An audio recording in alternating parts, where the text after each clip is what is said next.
तो इस वक्त की बड़ी खबर, 3 राज्यों के एग्जिट पोल के आंकड़े हमारे पास आ गए हैं। उत्तराखंड में पुष्कर धामी फिर से मुख्यमंत्री बनने की राह पर आगे बढ़ते दिख रहे हैं। कमल खिल रहा है पहाड़ पर। एक बार फिर 43 सीट बीजेपी के खाते में, कांग्रेस बहुत पीछे 24 सीटें। पंजाब में तो सुनामी, झाड़ू ने सबको झाड़ू लगा दी है। 117 में से 100 सीटें। तो भगवंत मान क्या मुख्यमंत्री बनेंगे? राह साफ हो गई है क्या? और उत्तर प्रदेश से एक और बड़ी खबर, एक और बड़ी जीत की खबर बीजेपी के लिए। 294 सीटें। पिछली दफा 325 सीटें जीती थी, प्लस माइनस 19 है। 313 का आंकड़ा, almost repeat performance Uttar Pradesh में बीजेपी के लिए। समाजवादी पार्टी ने जो बहुरंगी गठबंधन बनाया, पिछड़ों की ताल ठोकी, जाटों का साथ लिया, किसान आंदोलन सोच रहे थे उसकी गूंज सुनाई देगी नतीजों में, वैसा होता नहीं दिख रहा है। तो विनोद, यूपी के नतीजे क्या कह रहे हैं? तो यूपी के नतीजे अगर ऐसे हैं तो इसका मतलब है कि देखिए, बिहार के जो इलेक्शन थे, that election was predicted correctly by the reporter on the field and psephologist went wrong. अगर ये आंकड़े आते हैं तो I would say reporter went wrong, psephologist was right. ये होता है कभी कभी, लेकिन जैसा कि कहीं मैं पढ़ रहा था कि it was chemistry versus math. Chemistry evidently Akhilesh के पक्ष में थी, और ये अगर आंकड़े सही हैं तो math was in favour of BJP. जो ग्राउंड पे सोशल कॉम्बिनेशन का मैथ था वो बीजेपी की फेवर में था। और मैं जब ये कहता हूं तो 1 मिनट के लिए भी इस रिजल्ट को एंडोर्स नहीं कर रहा। 1 सेकंड के लिए मैं आपको रोकूंगा, थोड़ा माइक में दिक्कत आ रही है। पर शरद, जो ये आंकड़े हैं ये क्या कहानी बयां कर रही है? उत्तर प्रदेश में लगातार हमने 3 महीने हर संडे को हमने बैठ के विश्लेषण भी किया, और ये था कि close contest, slight edge, voter खामोश है, चुप है, मन की था नहीं दे रहा। ये तो सीधी सीधी एक लहर है। बिल्कुल लहर है। तो लहर को हम पकड़ नहीं पा रहे थे क्या? बिल्कुल नहीं पकड़ पा रहे थे। मैंने पहले भी कहा था कि ये 2017 में भी ऐसा ही हुआ था, और तब भी किसी ने 325 सीटों का आकलन नहीं किया था। 2017 में तो तीसरे चरण तक ये था बीजेपी हार रही है। Exactly. और चौथे से जोर लगाया बीजेपी ने। तो इसीलिए शुरू में मैंने भी हर बार कैविएट लगाता था कि संभव है जो हमें दिख रहा है वो सही ना हो, लेकिन जो अंकगणित था, जो मैं देख के आ रहा था, तो उसमें मुझे भरोसा हो रहा था कि ऐसा नहीं है। जो जातीय समीकरण थे, पिछली बार काफ़ी हद तक धार्मिक आधार पे चुनाव हुआ था, और पश्चिमी उत्तर प्रदेश में मुस्लिम्स की संख्या भी बहुत ज़्यादा है। 2012-13 में जो दंगा हुआ था उसका असर 2019 तक भी चला। लेकिन इस बार जिस तरीके से जाटों ने खिलाफ वोट किया बीजेपी के, तो उससे लगा फिर यादवों का कंसोलिडेशन, मुस्लिम्स का कंसोलिडेशन। वो तो नहीं होता दिखा ना। अगर जाट साथ होते तो 294 की हो ही नहीं सकता ये आंकड़ा। तो एग्जिट पहले दूसरे चरण में नुकसान होता, दूसरे चरण में, फिर 5वें, छठे में, 5वें में, तीसरे में यादव। तो ये 4 चरण तो इनके पॉकेट बरोज बन जाने चाहिए थे। Exactly. 4 चरण होते हैं, आधी से ज्यादा सीटों पर चुनाव। तो इस बार का भी चुनाव लगभग वैसा ही हो रहा है जैसा 2017 का चुनाव था। अगर ये आंकड़े सही हैं तो बिल्कुल। जो विनोद कह रहे हैं, पत्रकार कुछ और कह रहे थे, कुछ पत्रकार हमको और सेफोलॉजिस्ट चेकअप करवाना पड़ेगा। अगर ये आंकड़े सही हैं तो हमको अपना फुल बॉडी चेकअप करवाना पड़ेगा, क्योंकि हमारा शरीर जो था उसको लहर नजर नहीं आई। भाई अगर लहर है तो कहीं लगनी थी, हवा का झोंका लगना चाहिए, इतना जोरदार। नहीं, देखने वाले पे भी होता है। विष्णु जी लगातार कह रहे थे ये देखिए, ये जो लहर है, ये लहर शरीर को नहीं लगती है, ये दिमाग को लगती है। ठीक है ना? तो थोड़ा दिमागी अपना चेकअप। और देखिए, मैं एक बात कह रहा हूं। नहीं, मैं भी हूं उनमें शुमार। मुझे लग रहा था बहुत क्लोज कॉन्टेस्ट है, और मैं अभी भी उस पर देखिए होता क्या है कि ये this is still too close to call. पर जो ये आंकड़ा है, जो ये आंकड़ा आया है, वो सीधा 294। तो देखिए, उसके बाद देखिए हम जो पत्रकार सवाल हैं, उठाना भी बेईमानी हो जाता है, हम फिर जो- हमें 10 तारीख तक का इंतजार करना पड़ता है। देखिए हम जो पत्रकार हैं, हमारे बैक ऑफ माइंड में भी कुछ चलता रहता है और हमारी भी कुछ अपेक्षाएं होती हैं, हमारे भी कुछ आग्रह होते हैं और उम्मीदें होती हैं, और वो फ्रंट ऑफ माइंड को कितना प्रभावित करती हैं। कई बार क्या होता है ना कि कोई सामने एक समीकरण दिख रहा होता है, विनोद जी अपने बैक ऑफ माइंड के हिसाब से उसको देखते नहीं, हैं, नहीं, हम अपने हिसाब से देखते हैं। वही मैं कह रहा हूँ। तो वैसे देख रहे थे। मैंने कहा ना, आप दोनों चाह रहे थे कि बीजेपी जीते और हम चाह रहे थे कि विपक्ष जीते। तो नहीं, कहने का मतलब ये है। नहीं, ऐसा नहीं ऐसी बात नहीं है, ऐसी नहीं, बात विष्णु, नहीं है। पर एक चीज बताइए, जितने आपकी भी रिपोर्टर्स पूर्व फील्ड में में जा जी, रहे जी। थे, एक मिनट सुनिए ना जी, विनोद, जी। आपके रिपोर्टर्स भी जा रहे थे, आप भी बहुत घूमे हैं, तो क्या वो, जब मैं ये कहता हूं और जो ये विवेचना करते थे कि भाई लहर तो नहीं दिख रही सत्ता को बरकरार रखने की या उसे उठाकर पटक देने की, जब दोनों चीज नहीं दिख रही थी, तो ये आंकड़ा आना, क्या आप थोड़े आश्चर्यचकित हुए? देखिए दो तीन बातें हैं। आप तो जब आंकड़े गिनाते हैं तो उसके पहले आप अमूमन बोल करके कैविएट ले लेते हैं, और आप हमसे मुझे अभी संपूर्ण नतीजे जाने से पहले आप मुझे संपूर्ण निष्कर्ष की अपेक्षा कर रहे हैं। देखिए दो तीन बातें हैं। पर इतना एक तरफा था ये मुकाबला, क्या इसका अंदाजा था? देखिए इसमें भी शरद जी को आंकड़े बहुत याद रहते हैं, ये बताएंगे कि पिछला जो चुनाव था उसमें ऐसी कितनी सीटें थी जिनमें बहुत क्लोज कॉन्टेस्ट था, ठीक है ना? बहुत कम इस बार क्या होगा, इस बार आप देखिएगा। देखिए आप केवल सीटों के बारे में ही विचार मत करिएगा, आप परसेंटेज ऑफ वोट पर भी सोचिएगा।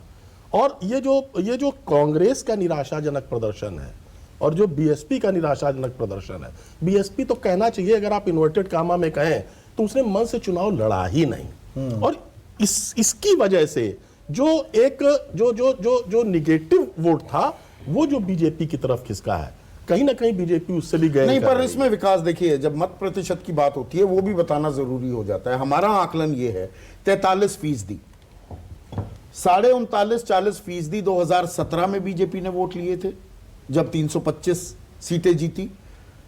लोकसभा में यह आंकड़ा 49.5 के करीब चला गया था, पर मैं विधानसभा की ही बात करूंगा। और यहां समाजवादी पार्टी 35, इसने तो बढ़ाया अपना क्योंकि बीएसपी नीचे गिरी, पर 8% का फर्क है। 8% सीधा मतलब होता है कि लैंडस्लाइड विक्ट्री होने वाली है, स्वीप होने वाली है। तो ये आंकड़े क्या हम समझ नहीं पाए? 2017 से दरअसल बीजेपी ज्यादा वोट लेती दिख रही है, बावजूद कोरोना काल के, बावजूद किसान आंदोलन के, बावजूद एक सोशल इंजीनियरिंग के।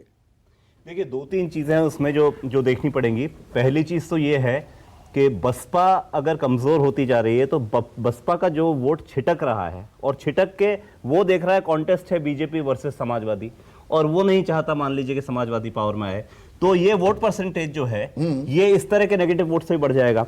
दूसरी चीज जहां तक ये है कि कोरोना काल जो हुआ, 9% डिप है बसपा का। हाँ मैसिव डिप है, वही मैं बोल रहा हूँ ना। वो आप वो बीजेपी के पास गया। हाँ वही लग रहा है इन आंकड़ों से। दूसरी चीज कोरोना काल की जब आप बात करेंगे, चाहे वो लोगों की मौतें हुई, चाहे इकोनॉमी डाउन हुई, बहुत सारे लोगों ने, मैं ग्राउंड पे जो देखता हूं, मान लिया है कि भाई ये तो ग्लोबल पैंडेमिक है, इसमें बेचारा कोई क्या कर सकता है। हाँ तो एक वो है। तीसरी चीज जहां लहर की बात हुई, देखिए लहर समझ में तब आती है जब वो लहर कहीं चेंज हो रही हो।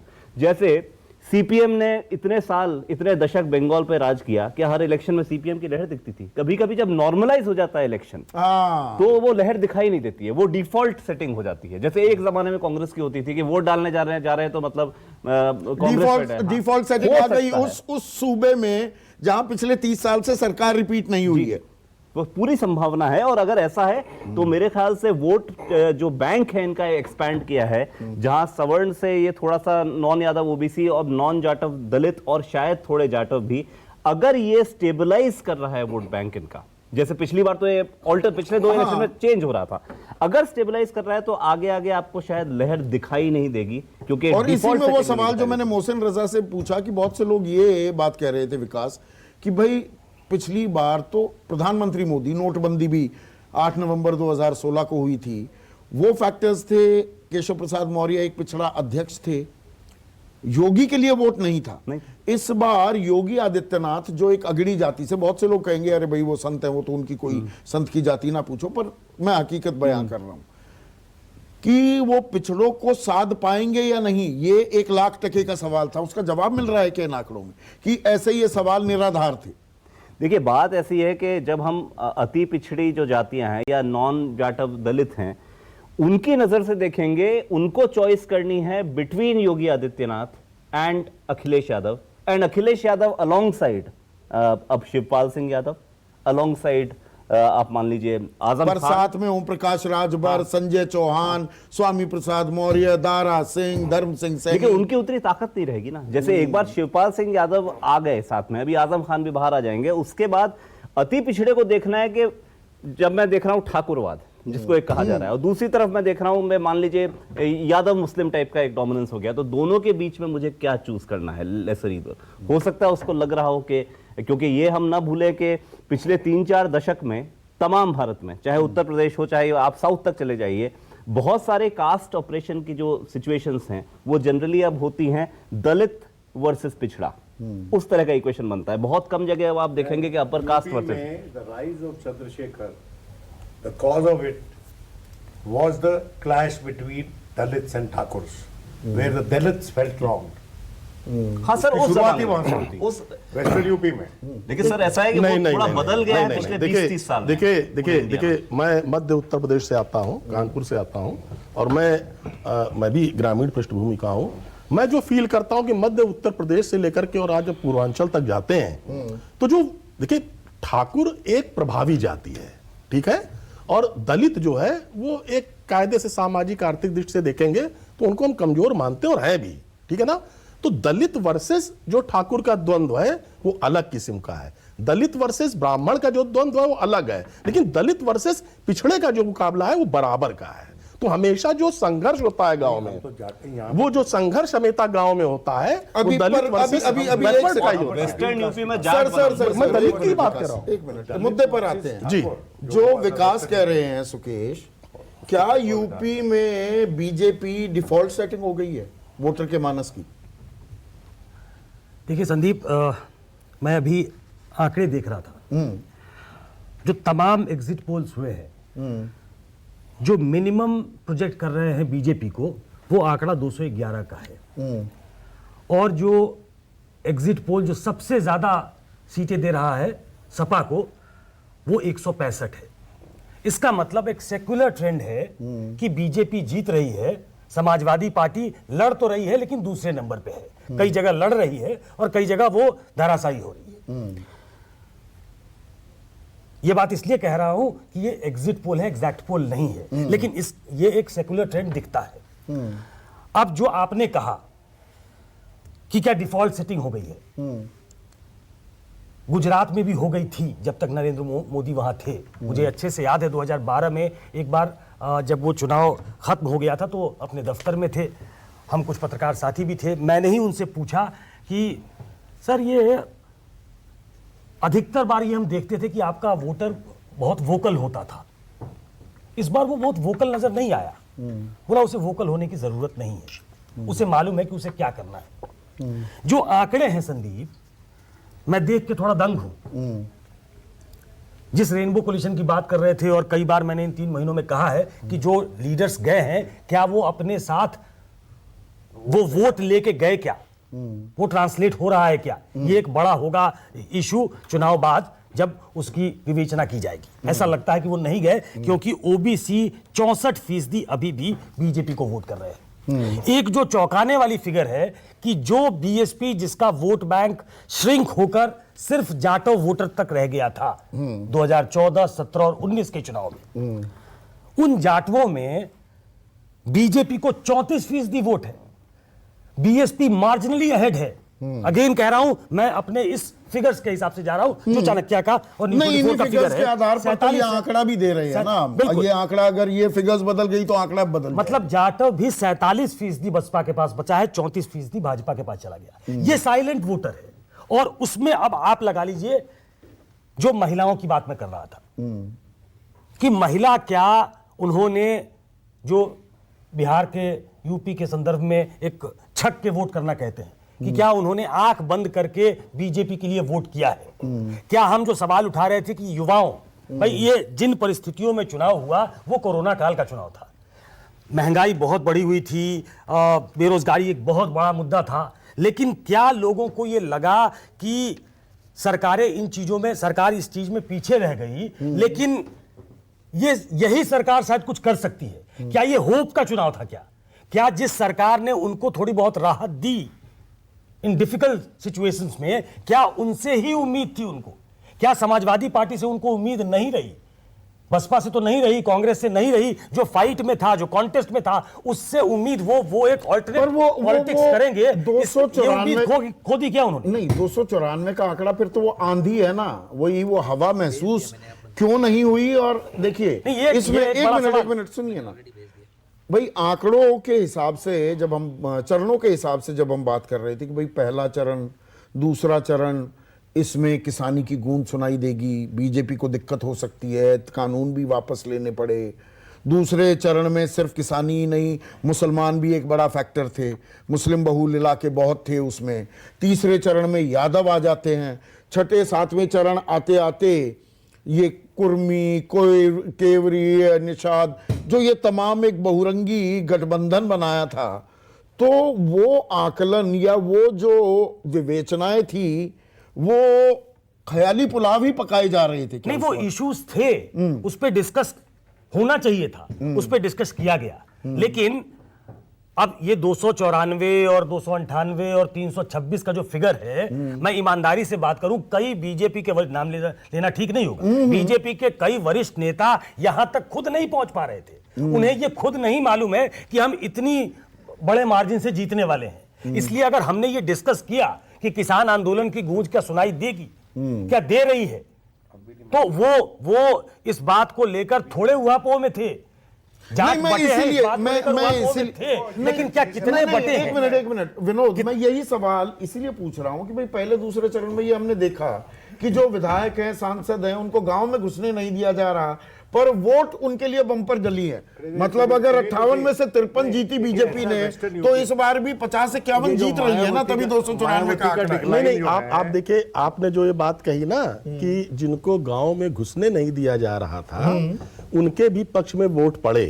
मैं पहले भी आपसे एक बात कह चुका हूं, जो असंतुष्ट होता है वो भले ही कम संख्या में हो, वो चिल्लाता बहुत है, उसकी इंसर्जेंसी दिखती है। जो संतुष्ट होता है हमेशा शांत रहता है। मैं उसकी बात नहीं, मैं इसमें नहीं जाऊंगा। Another factor which we are missing, western UP कभी भी समाजवादी का सेटल नहीं था, मायावती का था।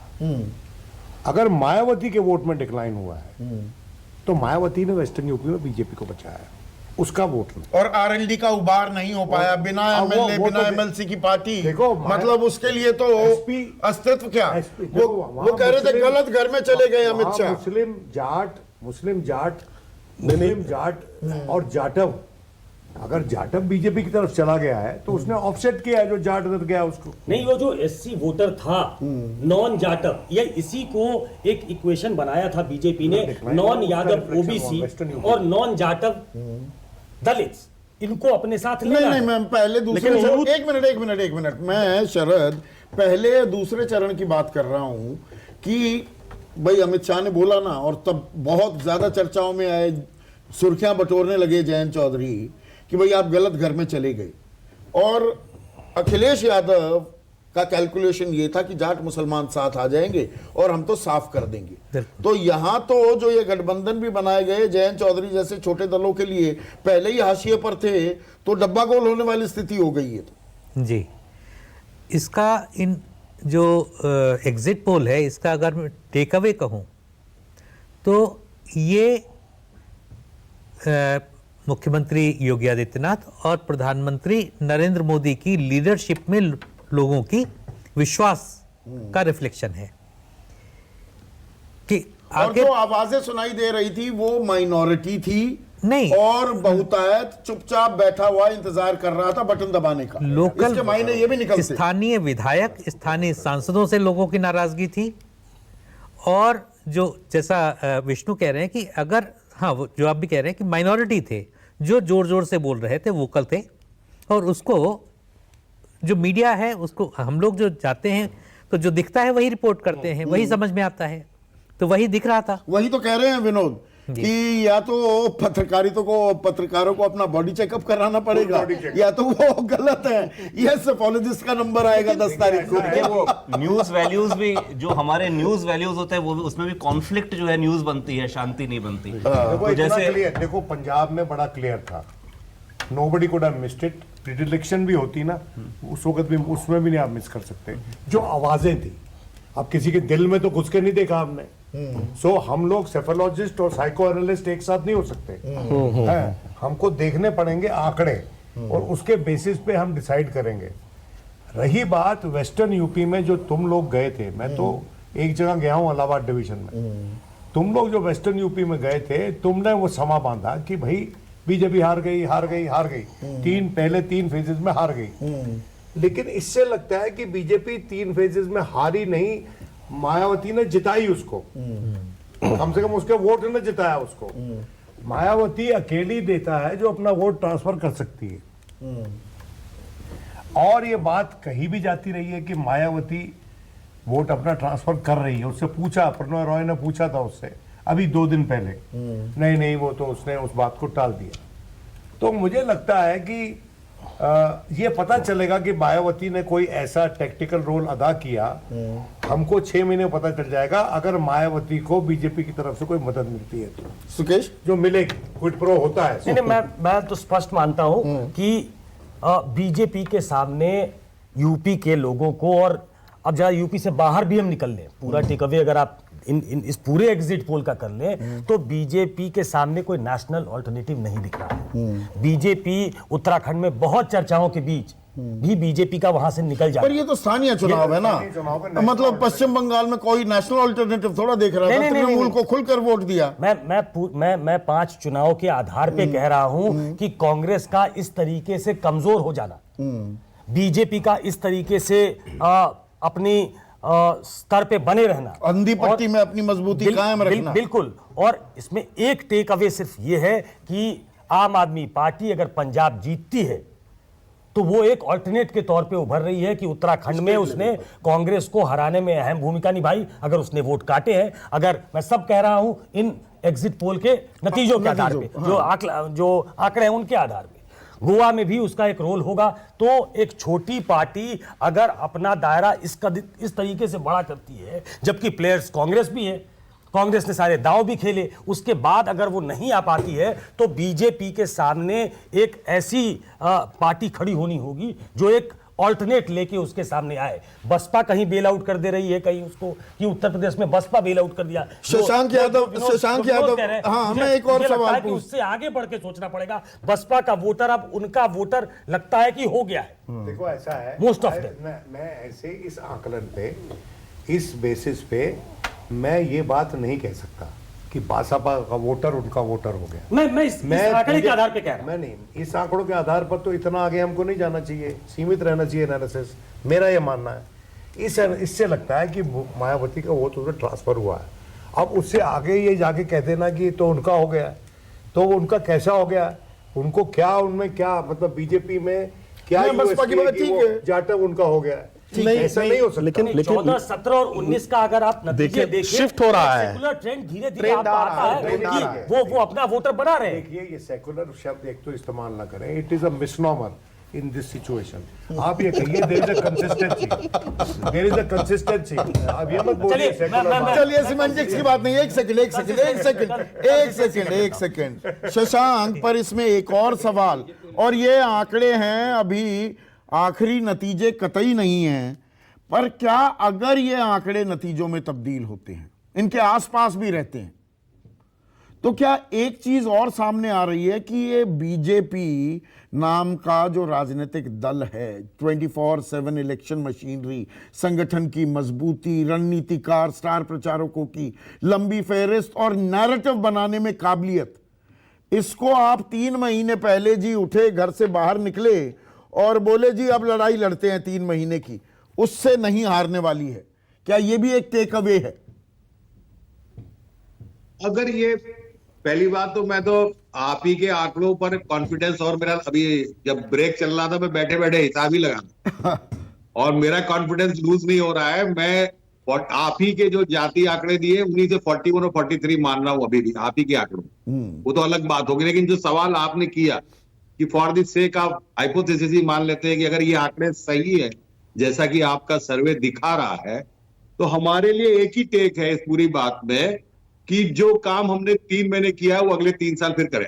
हाँ, ये मानते हैं क्योंकि इसके रिजल्ट्स मिले हैं, इसके रिजल्ट्स मिले हैं। मैं अगर मान लीजिए इतने भी आंकड़े आते हैं तो I am very much hopeful, क्योंकि ओबीसी का जिस तरह से, जाटव्स का, एससीज का जिस तरीके से पार्टी के साथ जो जुड़ा हुआ है, तो जो पार्टी के ऊपर एक MY का लेबल लगाया हुआ था वो काफी हद तक ध्वस्त हुआ है। 8% वोट हमने अचीव किया है और बीएसपी का वोट क्लियर कट दिखाई दे रहा है कि वो ट्रांसफर होके जा रहा है बीजेपी की तरफ। इसका मतलब जो बीजेपी के जो रिसोर्सेस के मुकाबले हमें अपने अगर लंबी लड़ाई की तैयारी करनी पड़ेगी विपक्षी दलों को अगर ये आंकड़े नतीजों में तब्दील होते हैं। अगर ये आंकड़े सही हैं, अगर ये आंकड़े सही है तो हमें आपने 3 साल के लिए आगे का एक प्रोग्राम एजेंडा फिर दे दिया है। जैसे आप कह रहे हैं कि पत्रकार अपना बॉडी चेकअप कराए, हमें भी अपना होमवर्क फिर से चेकअप करना पड़ेगा। लेकिन स्टिल आई एम होपफुल और एंड कॉन्फिडेंट, अभी भी कॉन्फिडेंट हूं कि ये परसेंटेज आप ही के हिसाब से 1-2% से ज्यादा का नहीं ठीक है, उम्मीद पर दुनिया कायम है। मलूक नागर साहब, आखिरी सवाल, इसमें क्या अपने आप में एक ये सबक है तमाम राजनीतिक दलों के लिए, जिसमें आपकी पार्टी भी शामिल है, कि बीजेपी को आप घर बैठ के नहीं हरा सकते या कागज पर बढ़िया बढ़िया मैथ्स के आंकड़े जोड़ जोड़ कर हरा नहीं पाओगे, जमीन पर उतरना पड़ेगा, लंबी लड़ाई लड़नी पड़ेगी और संगठन मजबूत करने पड़ेंगे। देखिए चौधरी साहब, एक्चुअल में क्या है, सारे पत्रकार भी और आप सारे लोग, मैं बड़े ध्यान से सुन रहा था जब सारे लोग बात कर रहे थे। असलियत में हमको जो बैकअप माइंड में चीज़ें आती हैं उसके आधार पे धारणा बनाते हैं हम, राजनीतिक पार्टियां भी और नेताओं भी। असलियत में ये नहीं सोचा हम लोगों ने कि आरएलडी भी, समाजवादी पार्टी भी और बसपा भी पूरे यूपी में 2019 में चुनाव लड़े थे और हम 15 जीत पाए थे केवल, और 64 ये जीत गए थे। और अब हम अलग अलग लड़ रहे थे और सरकार बनाने के सपना गठबंधन खास करके देख रहा था। हम भी सोच रहे थे मजबूत आएंगे। पिछली बार कांग्रेस और समाजवादी पार्टी ये सोच रही थी भीड़ के हो गए, ये हो गया और हम सरकार बनाएंगे। असलियत में सोचना पड़ेगा, विपक्ष कमजोर हो गया और कांग्रेस की भूमिका जो देश के लिए रहनी चाहिए और कांग्रेस के शीर्ष नेताओं की, उसमें कहीं कमी आई है। और जहां तक बीजेपी की बात है, ये अपने चीज़ों को भावनात्मक तरीके से भी, धर्म के आधार पर भी मजबूती से आगे बढ़ाते हैं और उसके पीछे पीछे विकास भी, और पीछे पीछे बहुत मेहनत करके भी उन चीजों को मिक्स करके। तो ये सबक विपक्ष को कहीं ना कहीं लेना पड़ेगा। अगर बड़े अगर के साथ में ये बात कह रहा हूं, अगर ये आंकड़े नतीजों में तब्दील होते हैं। चौधरी साहब खत्म कर रहा हूं बात। हाँ प्लीज बोलिए ना चौधरी साहब, बात को खत्म कर रहा हूं प्लीज, आप आधी मिनट और दो जी। और आप और हम भी बैठे हुए उन चीजों को वहां तक आकलन नहीं करते, माइक्रो लेवल पे ये काम करते हैं। अगर विपक्ष को मजबूत होकर माइक्रो लेवल पर बहुत मेहनत और नीचे तक जाकर के काम करना पड़ेगा अगर इन्हें लड़ना है। और कांग्रेस में जो नेता टॉप पे बैठे हैं, बदलाव करना पड़ेगा जिससे विपक्ष इकट्ठा होकर के कुछ कर सके, नहीं तो कुछ नहीं कर पाएंगे। ऐसे ही जलटाते रहेंगे, ऐसे ही सर्वे होते रहेंगे, ऐसे ही चीजें चलती रहेंगी, विपक्ष बिल्कुल ना के बराबर हो जाएगा। तो विपक्ष को अपने तौर तरीकों, अपने रणनीति को, अपने मुद्दों को, अपनी कार्यशैली को, अपनी मेहनत को रिविजिट करने की भी जरूरत है क्या? अगर फिर से कह दूं, ये 10 तारीख को जो आंकड़े हैं ये नतीजों में तब्दील होते हैं। नमस्कार, मैं हूं मानक गुप्ता। अगर आपको हमारा ये वीडियो पसंद आया हो तो इसे लाइक और शेयर जरूर करें, और हां, हमें सब्सक्राइब और फॉलो करना ना भूलें ताकि आप देश और दुनिया की कोई खबर मिस ना करें। तो जुड़े रहिए हमारे साथ और देखते रहिए News 24।